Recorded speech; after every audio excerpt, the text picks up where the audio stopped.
And welcome on into the Beeline podcast right here, all across social media. It's Joe Barone. It is Chris Buro. And we are here to talk some New York sports and relate with you, the New York sports fan. Thanks so much for tuning in. Thank you. We all know that this has been a thought that and an idea that was always thrown around all the time, but now it's finally come to fruition.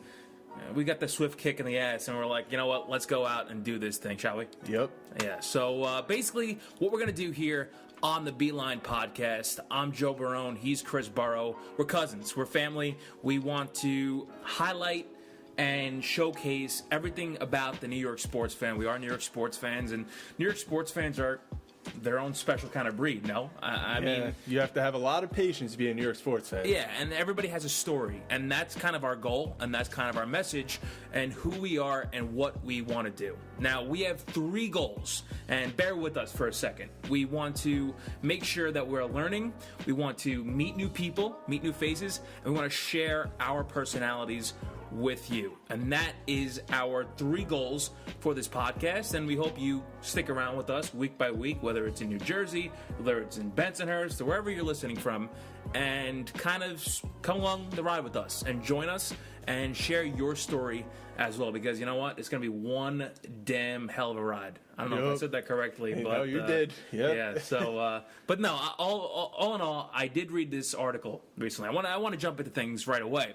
I read this article recently that one of my friends actually wrote, Diana Albanese, on Source Media. It's about podcasts, and everybody and their mother now has a podcast. And what is going to separate our podcast from the 1,000 or 1 million other sports podcasts that are around SoundCloud now, YouTube, Facebook, Twitter, Instagram, anything, Our podcast is going to be based on you, the sports fan. And we want to hear your stories. Right, exactly. And we want to make sure that when you come on this show with us, and yes, we heard that right, we want to have you on the show with us and tell your story so you could weigh in on your favorite sports teams and hear from us. And we're no experts. Not even close. Not even close. No. But at the same time, we want to make sure that you are the primary focus.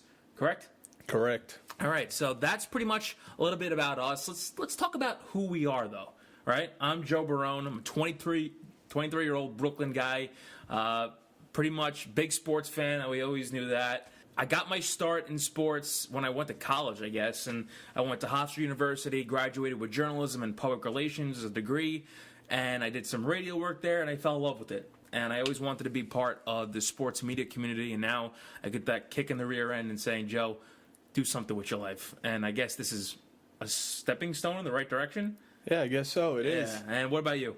I'm Chris Buro. I'm 22, still in school, studying criminal justice. That's not bad. Yeah, I guess so. But that's not sports, though. No. So why sports? I got interested in sports when I was a little kid, and I've just wanted to grow with Joe. Yeah. And doing a podcast. We've been talking about it for a while, and it's finally here. You know what? We were actually at dinner earlier today, and we were talking about our beginnings in sports and how you were saying how you used to watch Wayne Gretzky tapes with, and used to put the hockey sticks down in the basement and just, destroying our uncle's legs. And it's great. It's great stuff. Yeah, great stories. Wayne Gretzky was my favorite player. That's what got me hooked onto sports, actually. Right. And we'll talk and other things. We'll talk about that later. Yeah, exactly. And basically, we have a big show planned. We do. It's we want to stick with the theme of a New York City subway. So we're going to hit the express line in just a little bit. We have a few stops on that express line, and then we're going to wrap up this podcast with a bit of a fun New York sports over-under segment, and we hope you play along with us in your head, or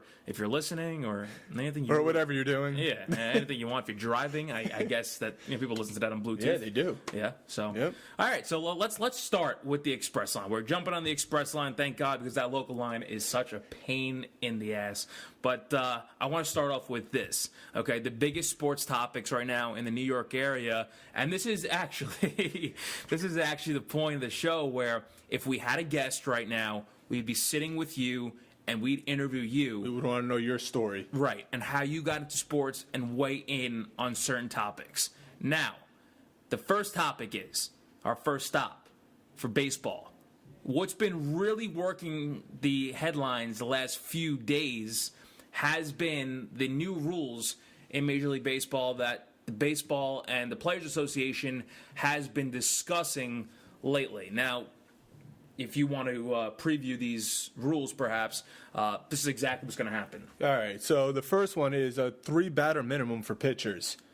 The second one, a universal designated hitter. The third one, a single trade deadline before the All-Star break. A 20-second pitch count. The expansion of roster to 26 men with a 12-pitcher maximum.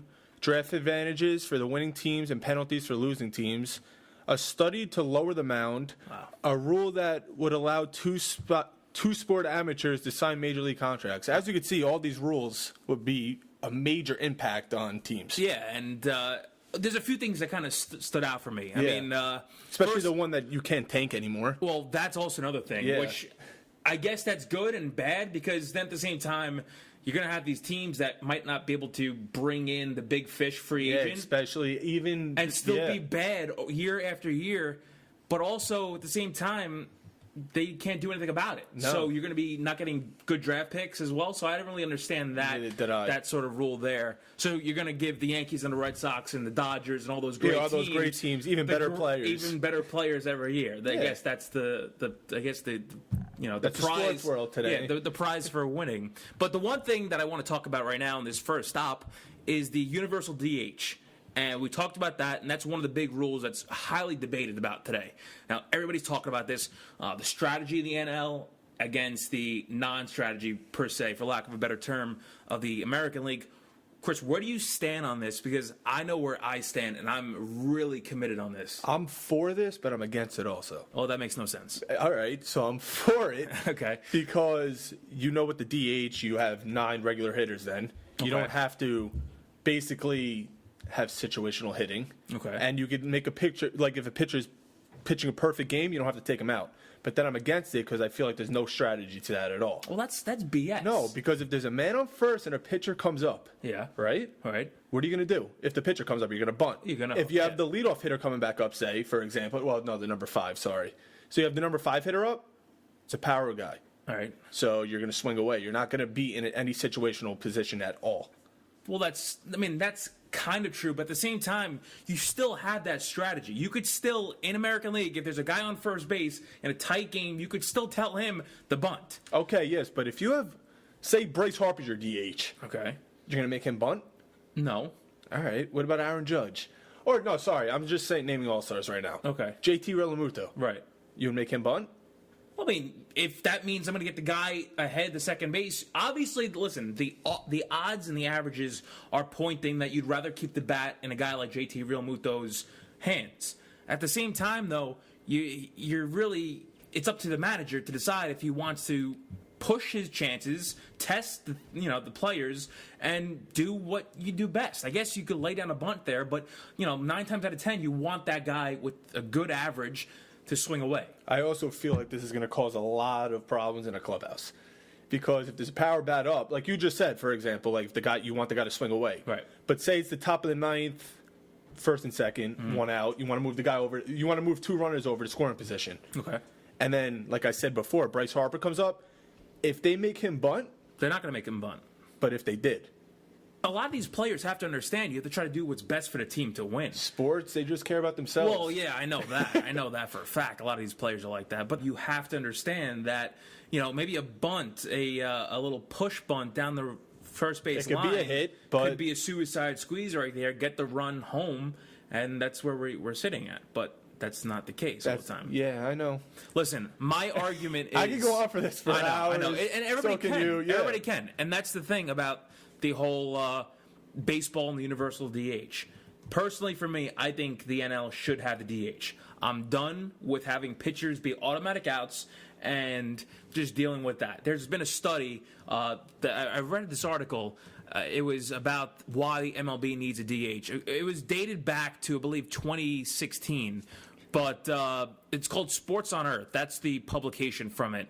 And there's a definitive case for why there should be a universal DH. And we just laugh because there's a picture of Bartolo Colon looking like a total moron, swinging with a bat, his helmet's all over his face. But the point is, pitchers are so awful at hitting, and they're only getting worse. at hitting. And yeah, you're thinking, oh wait, no, Noah Syndergaard's a good hitter. Yes, I know. Not every Madison pitch is like Bumgarner. that. Not everybody's Noah Syndergaard, Madison Bumgarner, Jacob DeGrom, or Clayton Kershaw, or CeCe Sabathia for that matter. A lot of the pitchers, 9 pitchers out of 10 pitchers, are atrocious with the bat. There's no reason for them to focus on that. Just let them focus on one thing, and that's pitching a complete game. And you won't have to worry about injuries. That's another thing. And pitch count. I could agree with that. But like I said before, I don't want to go back into that conversation of not disagreeing about it, because I can agree that if a pitcher's pitching a perfect game, people get mad when the pitcher gets taken out in a 1-0 game, especially if you're a Mets fan. You were watching DeGrom a lot last year, and then he would lose 2-1, and the bullpen just trash it for them. I understand that completely. And that's for every team. Even the Yankees had a couple like that last year. So, but then you get the whole side of things in that argument where you say, "Oh, but the strategy gets taken away." It doesn't matter to me and to the pro DH in the NL. When we all believe that. It doesn't matter what you say about the old world type of upbringing from National League strategy. You'll still be able to bunt. You'll still be able to pinch hit. You'll still be able to make certain moves. You're doing what's best for the game. You're letting the hitters hit. You're creating a much deeper lineup. And you're really making things more entertaining. If you want fans, I guess this is one way you could bring the fans back. And I guess that's the whole thing of where baseball is trying to go now. You want to get the fans interested. It's all about money. And trying to get the millennial fan base into it. And this is one of the ways that you're going to do it. More offense is going to be more appealing to the casual fan. Especially people that don't like 1-0 games. I mean, we're diehards, so we will watch. I can watch a pitching games. duel, and I can watch a home run montage. Right. There's other people out there that are just going to flip through a baseball game and say, I don't want to watch this. It's no score. There's nothing going on. So, yeah, I get that. Personally, we all know where I stand. NL should get the DH, be as uniform as the AL, and just take it from there. If you really are committed to seeing a pitcher hit, if you're the manager, by all means, let the pitcher hit. If you want the automatic out, go ahead. You do it. That's totally fine. I have to see this happen before I make my decision. Wow, you watched an American League game. Yeah, but I want to see it in the NL also. And then when they're playing each other... Well, the All-Star game does that. The All-Star game, even if it's an NL I don't really watch the All-Star game anymore because it doesn't mean anything. It doesn't mean anything. Yeah. All right. Well, that's the second thing. Well, that's enough with our first stop. The train has moved now to the second stop. And our second stop, we're sticking with the theme of baseball on this Beeline podcast right here. Noah Syndergaard and Zach Wheeler recently met with the media on SNY. They were posting it on Twitter, on Facebook, the whole 9 yards. They were talking about how confident they were in this group. And yeah, Chris, I get it. Every year. The same thing. Yeah. And it's not just the Mets. It's every team. It's every team. Right before spring training, everybody has a shot. Yeah, but you really know who has a shot and who doesn't. Exactly. And, that's the thing. You get this false hope and pumps the fans up. It's like, oh, my God, let's go. Your team wins 11 games in April, and then all of a sudden in May and June, they're gone. We talking about the Mets last year? They're gone. Oh, well, that's one of the things. But I guess going to the World Series. Yeah, right. I guess where I want to go with this is they've expressed a ton of confidence in what's been going on with the Mets in particular. And we'll go to the Yankees in a second. But the Mets in particular right now, they had a really good offseason. And I'm really excited to see what they can do in the regular season. And there's been some projections that have been thrown out. I know Pacoda recently predicted the Mets to have 89 wins, as well as you just made a face and nobody can see that right now. To have 89 wins, the Nationals have 89 wins, and Braves and Phillies I think 84 wins. Regardless, I think the NL East is going to be very competitive this year. What do you think about that? Same thing that I think about it every year. If the pitching staff could stay healthy, I think they have a shot at winning 89 games. It was 89. It was, right? It was 89. So 89 games, and if they don't, you're going to see what happened last year with them. So put it that way. But they have a lot of depth. I liked a lot of the signings that they had. Well, they've signed a lot of depth, and you have to appreciate it because how many times have we seen this team be bringing up guys that look like they're not ready at all, and they just get thrown into the fire, and they just look complete garbage. Yeah. They have a lot of depth. I could give them that, but like I said, if they can't stay healthy, it's going to be a repeat of every year. Yeah. I like the Jed Lowry signing a lot. Yeah. I love the Ramos and the Cano. Well, the Cano trade, technically. You okay there? Yeah. That was my bad, guys. But, yeah, I feel like they have a lot of depth, but if they can't stay healthy, it's like every other team. Yeah. But some teams, though, because they do have injuries. Every team has injuries, right? We Yeah. hear that cliche saying all the time. Every team has injuries, but it's the good teams that... But it's the teams that have depth. The Red Sox from last year. Well, the Red Sox are a team like that. No, but I'm saying, Yeah. like, they have depth, and they, like, the Yankees have depth. They all have depth, but the Mets never tend to have depth, no matter how good of an offseason they have. Right. So we'll see this year. Yeah, exactly. And speaking of those Yankees, Hal Steinbrenner recently came out and said, don't count us out just yet. And he's referring to the Manny Machados, the Bryce Harpers, and how they are still unsigned as of February 8th, 9th, and 10th. And whenever we post report this to spring, podcast. people report to spring training next week. Yeah. So, what do you think about this? For me personally, Hal Steinbrenner is basically giving the Yankees fans more false hope than Like he did all last year. and the year before that, And the year before where they that. said that 2019, this offseason right here, was going to be the year where we're going to sign everybody. We're going to bring in some really high-end talent. I feel the same way as you. I feel like he's really leading them on again.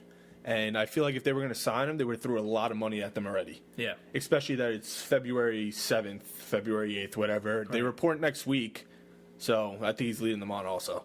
That's the thing. That's the major problem that I see with this. And I know I've spoken to a lot of Yankees fans who are really upset. They're pissed off. I would be too And I if he get was that. leading them on. I mean, first of all, you had a few years ago when you made this unbelievable run to the playoffs, and you had that great run going to the ALCS, just a one game from the World Series. You were really excited.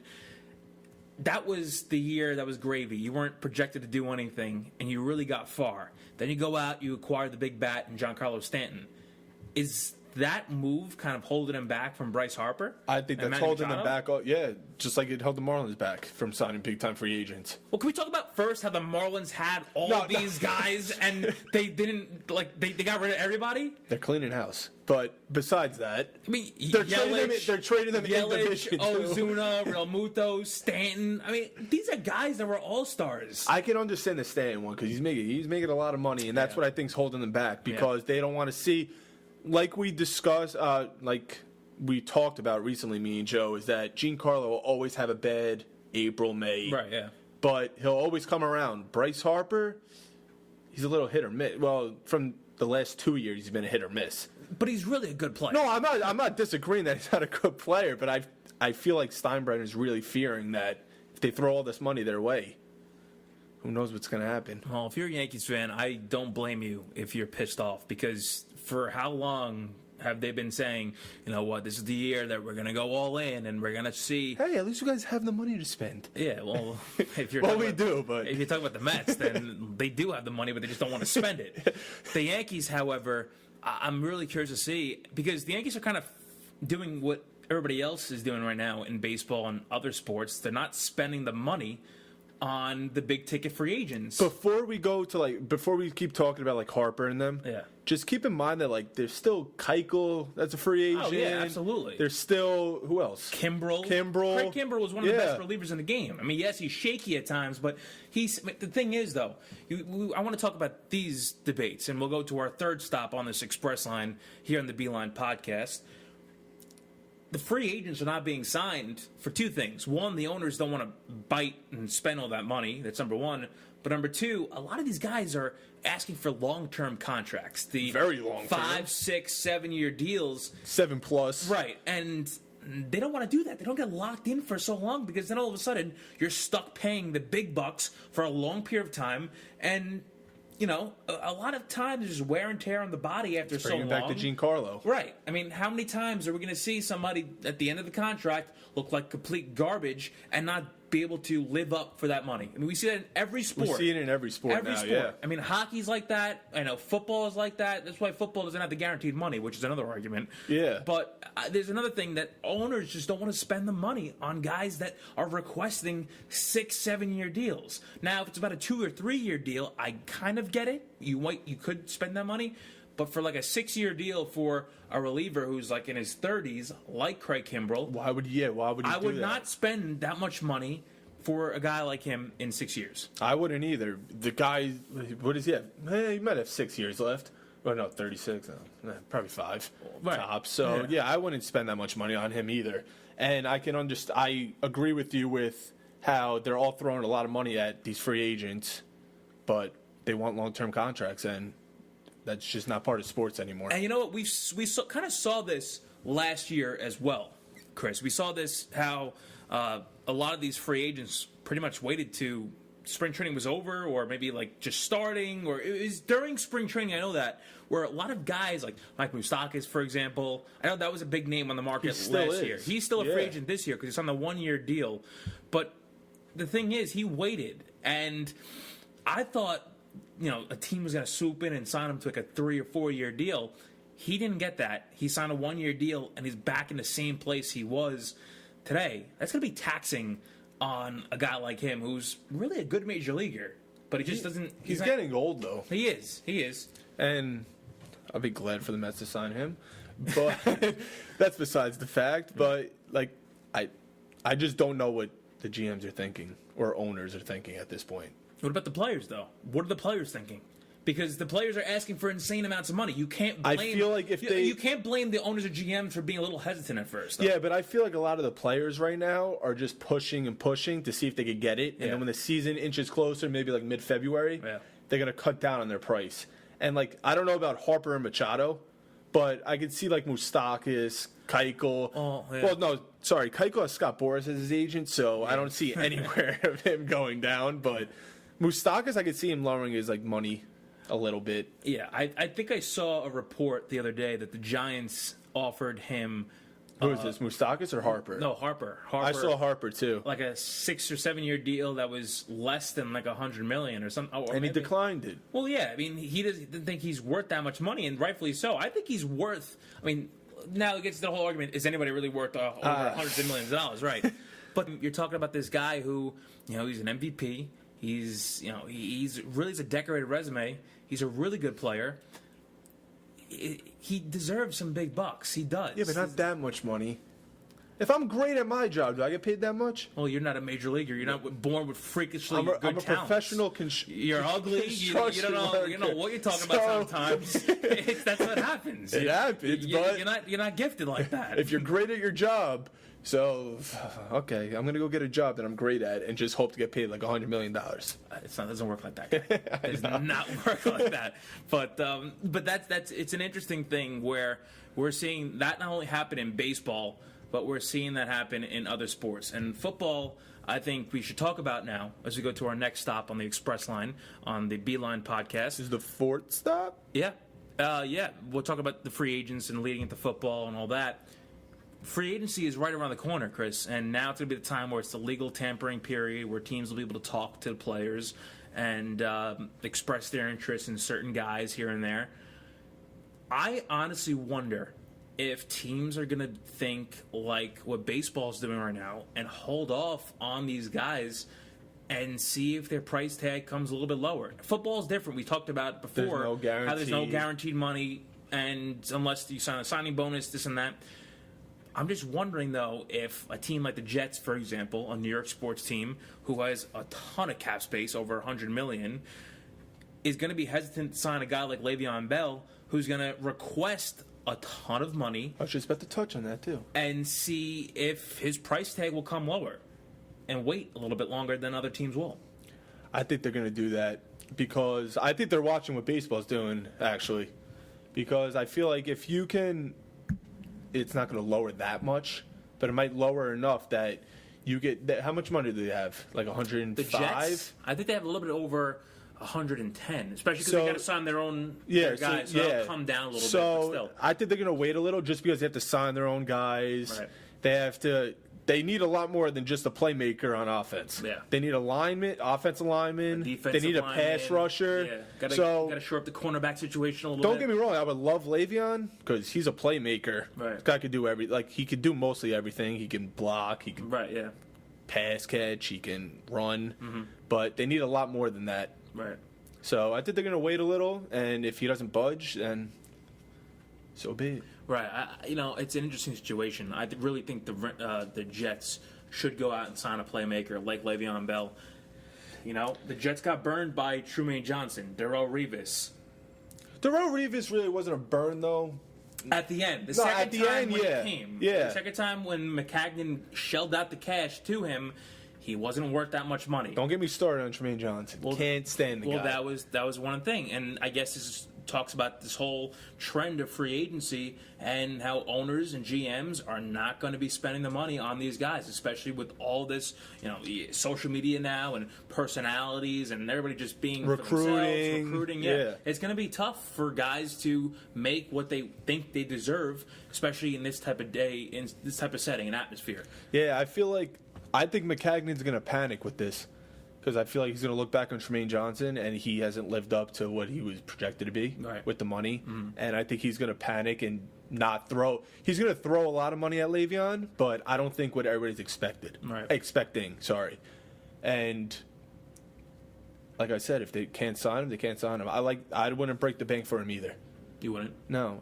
They need a lot more than just a playmaker in Le'Veon Bell. You realize, though, that they could still break the bank for him and still fill some holes. They can, but I'm not going to lie about that trade pick that we were talking about before. If they could trade we were talking about this, how the Jets are interested in trading their third pick in the draft for somebody like Von Miller and another pick from the Broncos, and that'd be interesting. It kills two birds with one stone. I would do that. I would definitely I would sign him then.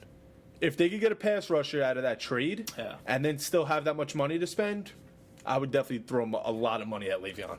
Yeah. Because then they got pass rusher, they'll get a playmaker, and then what are you falling back to? Probably 10? Right. If they give us a first round, they might give us a second rounder. Mm-hmm. So, and then get a free agent lineman and see where you go from there. Yeah. Well, we'll talk about this in a little bit. We have another segment coming up in a bit. It's the Over-Under New York Sports Edition. But before we get there, we have one last stop. It's the end of the line of the Express Line right here on the Beeline Podcast. Joe Barone, Chris Buro. Well, Friday night, regardless of when we send this out, it's all being recorded right now. Eventually, we are thinking about going live. So, if you just stay tuned. Yeah, if you think that we should go live and perhaps on camera, let us know. Drop some comments, and we want your feedback. That's how we're going to get to learn more. We're going to get to know you more, and just be and showcase our personalities a little bit. The Rangers are honoring the '94 team, 25th anniversary of their championship team, and I was scrolling Twitter earlier today, and the Mets reporter from SNY, Steve Gelbs, tweeted out a thread of tweets about how that '94 team really got him into sports and found his love and obsession for sports. So we're not just talking about the Rangers for a second. The Rangers talk about every sport. Rangers did win in '94. It's been great. They made some runs over the last few years. The Islanders are making quite a run right now. That's great for the New York setting. Yeah. But I want to talk about the more storyline out of this. The big-time sports stories that really got you into sports. For Steve Gelbs, it was that '94 team, the Mateau goal, the Devils series, things like that. What was yours before I say mine? Well, I have two. Okay. So my first one is when my dad took me to the Jet game with his season tickets. Okay. Do you remember what year that was? Maybe like 2000, 2001. Okay. Well, they were good in 2000. Yeah, they were really good in 2000, 2001. That's what got me hooked on the Jets. And then you were young. You were 4. I was really young. 3 or 4? 4? Yeah, probably 4. Yeah. And ever since, I've just been miserable. But yeah, right. Exactly. That was one of them. And then the other one was in 2009, actually, when they made the AFC Championship game. Oh, and really? everybody was here. Yeah, it made me like I liked football, but that made me start to love football. Okay. So. All right. So that was it. Yeah. All right. For me, the one thing that got to me was the Subway Series in 2000, the Mets and Yankees. And there are pictures of me, I will admit, there are pictures of me wearing Yankee shirts. Front runner. When I was little, right? I was smarter back then, apparently. And then you see me now wearing Mets jerseys and things like that. Now, in 2000, the story that gets me and what made me get into sports was that when they played each other, it was in 2000, and my mom came home from Odell's with a pair of Mets slippers and a pair of Yankee slippers. And now the backstory is in 2000 when they played. In 98, my grandpa passed away, and he was a huge Met fan. And I used to sleep on his belly and also watch Met games with him. And I was little, but I still was with him, and I had that bonding experience with him. Probably didn't know what was going on. Didn't know what was going on, but I was still with him. Right, exactly. In 2000, when they played each other, my dad was a diehard Yankee fan, right? I said to my mom, I said, well, Dad would want me to root for the Yankees, but Grandpa, he would want me to root for the Mets. And I picked the Mets slippers, and it wasn't favoritism over my dad or my grandpa, none of that, I don't want to hear it. It was because I felt like I owed my grandpa something because he passed away 2 years earlier, and I still had that love and appreciation for him and familiarity with him, and I wanted to do him a solid. And that's why I picked the Mets, and I've regretted that ever since. I should have went with the Yankee slippers, and I would have probably had a few less gray hairs than I have right now. But no, in all seriousness, there are plenty of stories like that. It's part of being a fan, though. That's what I'm talking about. Yeah. It's those stories like that we want to highlight on this podcast that are going to separate us from everybody else. We want to know why you got into sports, why you became a diehard Mets fan, a Jet fan, a Giant fan, a Yankee fan, Rangers, Islanders, Knicks, Nets, any type of New York sports fan. We want to highlight that, and that's exactly how we got into sports. For you, Chris, it was the season tickets for the Jets. For me, as a Mets fan, picking something simple, stupid slippers that I don't know. I probably have them in my storage unit somewhere, but.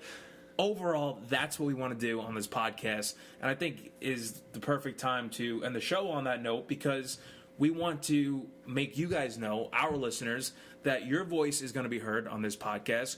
We want you to write a comment to us, text us, call us. Express your feelings. Anything.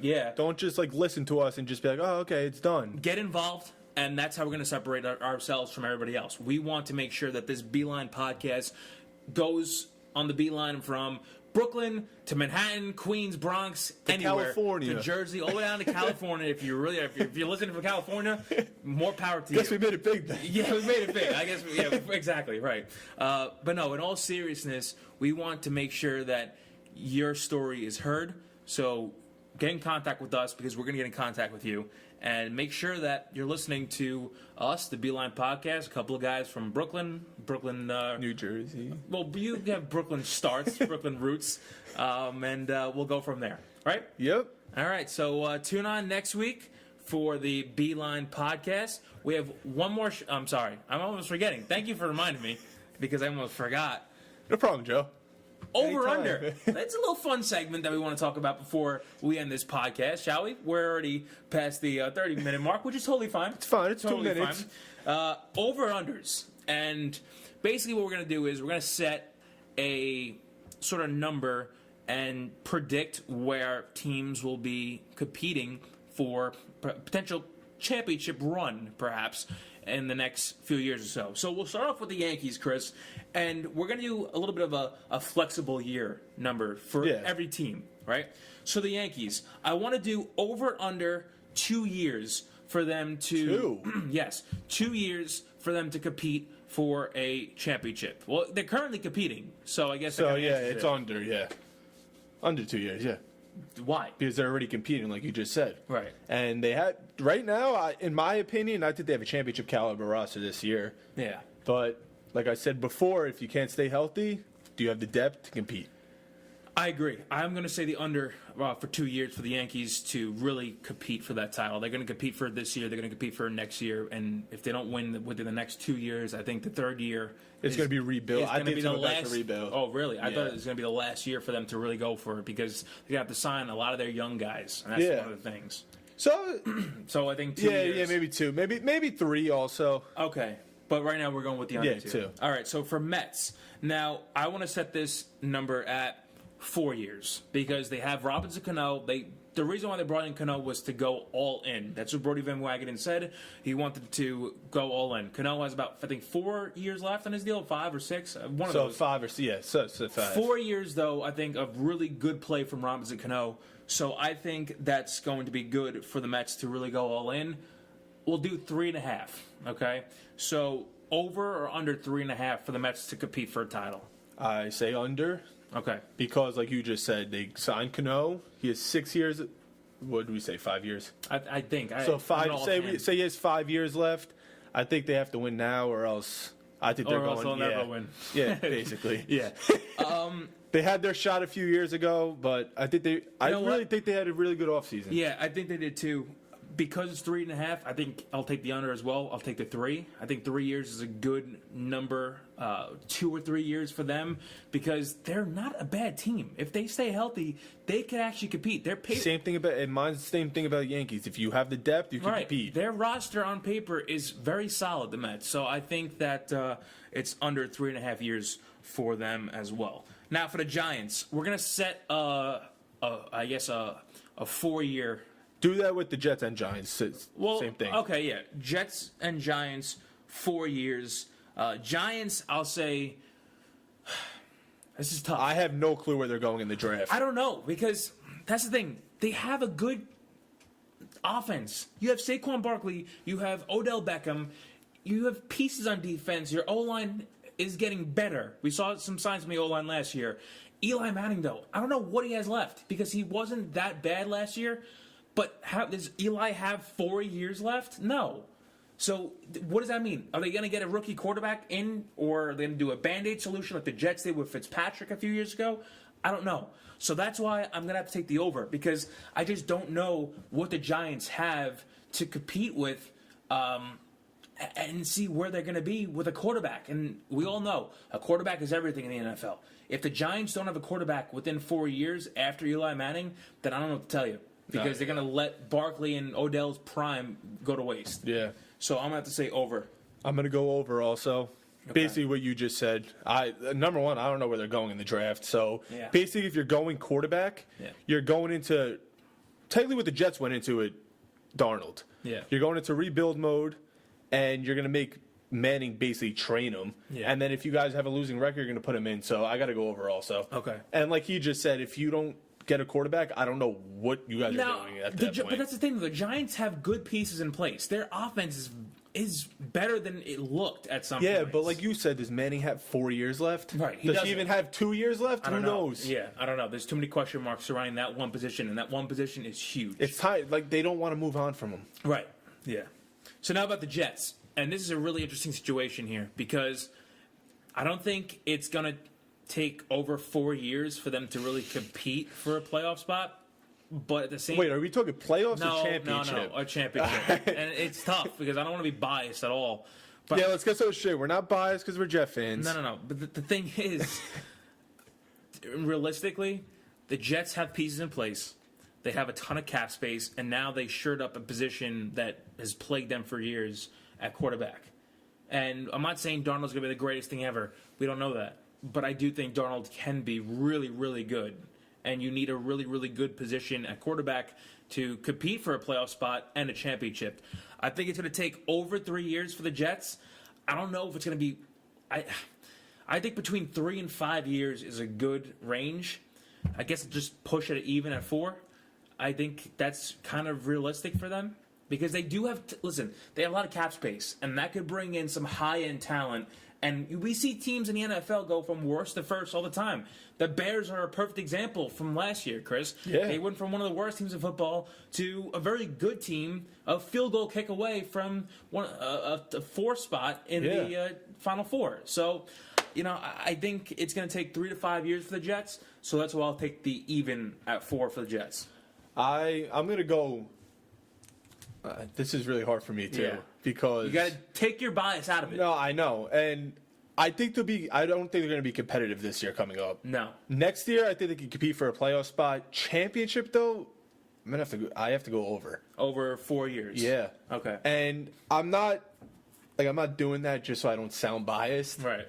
And I just, knowing the Jets, just from watching them, I just can't. You can't picture it. I can't picture it. Right. And if it happens, thank God. But I don't see it happening. 5 years, I did think he could compete. Yeah. But well, look at the Rams. No, I know all these teams. They have young coaches. I'm just not.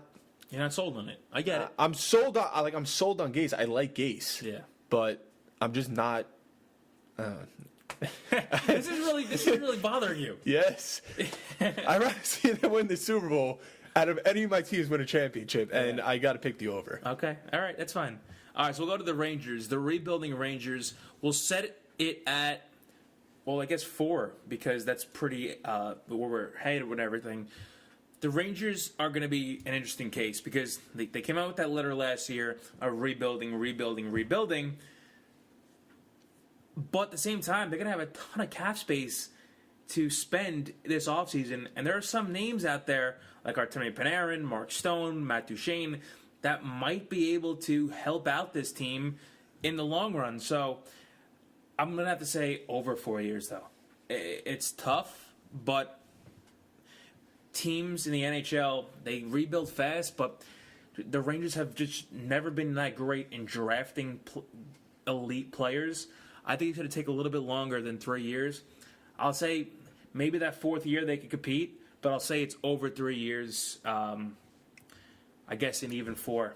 I don't know how many years Lundqvist will have left, but it's tough. I think Lundqvist could possibly win as a backup for the Rangers, but it's not looking too pretty. Yeah, I have to go over also. And if they could land some of these big free agents, they might have a shot in the next 3 years, but Yeah. I have to go over also. And I feel like Ranger fans are finally accepting that they're in rebuild mode. Yeah. And they didn't want to accept that because of their past Stanley Cup run, making the playoffs every year, and I think it's just time to rebuild. Yeah, so all right. So I'll say it's over 3 years, but I wouldn't be surprised if the third year they could really compete for it. compete. Because teams in the NHL do rebuild fast, and it's like the NFL. If you have a good minors, Yeah, right. Rangers don't have a good minors, though. yeah, but I'm saying if you do, Yeah. you don't know. Yeah, no, I trade agree. some assets. So here's something else that's really interesting: the Islanders. And the Islanders were projected to be one of the worst teams in hockey, and now they're one of the best teams in hockey.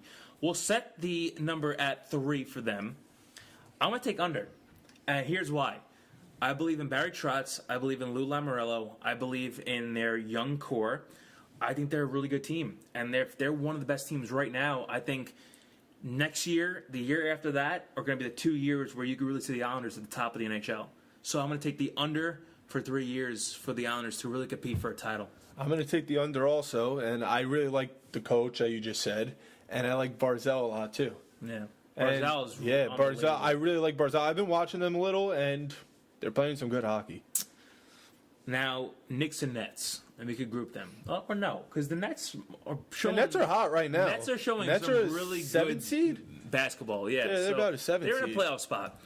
I think the Nets are closer. Well, the Nets are closer than the Knicks. Obviously, But, the Knicks are in a 14-game streak. however, if the Knicks have a really good offseason, they could make a jump next year if they sign a guy like Kevin Durant, a guy like Kyrie Irving, or they do make a trade like Anthony Davis.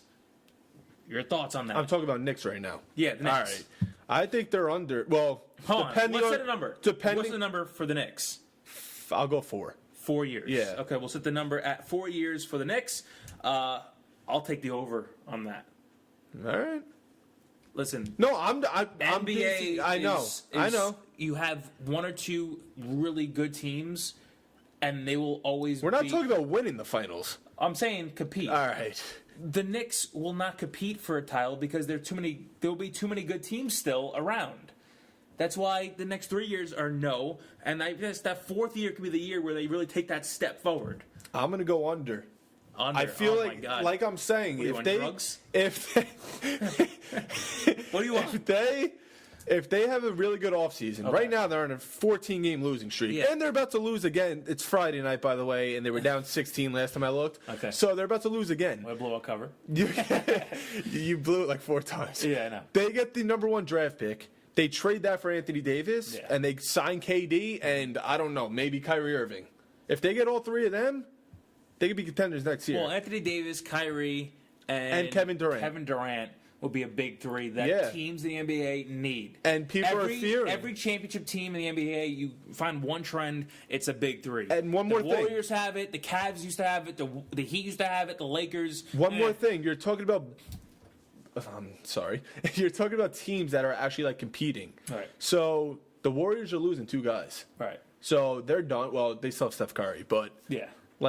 They'll be around, but they won't be as dominant. Right. The Lakers aren't getting anybody. They just offered to trade their whole team for Anthony Davis. and they Which couldn't. is ridiculous, by the way. I've never heard anything like that before. So I'm telling you, depending on how their offseason go, I give them under. Okay. All right. So you get the under, I get the over. The Nets will do 4 years again. I think under 4 years for them because they're showing signs now. Are you a Net fan? Well, actually, to be honest, I did watch the Nets when I was younger, but I'm not really big. Whatever is good for the city of New York. I like the Knicks. I like the Nets. What's the big deal? No, I know. I'm gonna go under also. Yeah. Because I feel like they're gonna be I feel like the Knicks and Nets are actually be at the top of the East. I soon. like Dinwiddie a lot. I do, and I like D'Angelo Russell a lot, I like too. D'Angelo Russell a lot as well. Yep. They get a big-time free agent in there, they can be scary. Well, what if Kyrie goes there? Then I don't think Kyrie's going to go there. Well, now all of a sudden the Nets have a pretty big three. I was actually listening to the radio yesterday, and Alan Hahn actually said, what do you think of trading? Someone actually called up Alan Hahn and said, what do you think about trading D'Angelo Russell to the Celtics before the season ends? Right. Now they can, obviously. Right. And get Kyrie Irving back in return. And they said, you invested so much money in D'Angelo Russell No, you're not gonna do it's that. not worth it. Nope. So I don't see Kyrie going Keep there. D'Angelo Russell. He's young. I agree There's with you. no reason to trade him. I like He's him. a good player. Build the team around him. No? Am I wrong? I'm not disagreeing with you. All right, so I'll take the under on the Nets. I'm going to Bam. take the under also. All right, so that'll do it for New York sports. I'll take the under 2 for the Yankees. You took the under as well. Under 3.5 for the Mets. We both did that. Over for the Giants of 4 years. I think that's pretty accurate as well. I'll take even 4 for the Jets. I think that you took over. Yeah. Yeah. Rangers over 3, 4 for them. I say over 3. Islanders under 3. You agreed with that just because I don't know about your hockey knowledge. It's pretty suspect. But the Knicks and Nets, you said under, which I don't understand for 4 years. I picked the over for the Knicks rather. The Nets we both picked under 4. That's our recap for the Powerhouses over under of the East soon. New York sports. And guys, listen, New York sports fans right now, you guys are miserable. We get it. We're New York sports fans too. Keep your heads up because every city goes through this. It's going to be a bright day here soon. Every city goes through this. The 90s were dominated by New York sports. The 80s had some New York sports too. So, I know how you all hate Philly, but Philly had this also with the 76ers, the Eagles. Boston, city champions right now. So keep your heads up because brighter days ahead for New York sports. I can guarantee it. I agree with you. Guaranteed and that. It's coming. All right. Everybody just watch out. Exactly. Well, maybe. Because we might not know what to do with ourselves. No, we will not know what to do with ourselves. We don't know if this podcast will still be here. But anyway, thank you so much for listening to this first episode of the Beeline Podcast with Joe Barone and Chris Buro. And there you go, you said your name correctly. And we will see you next week. And remember what I said a little bit earlier in this show. Contact us. Be in contact with us. Ask us questions. We want to answer your questions and feature your sports story on this podcast, all right? So tune in next week. We'll be right here every single Friday, Saturday, Sunday, every weekend. We'll just say it like that. Thank you so much. Everybody have a good night. All right, ciao, baby.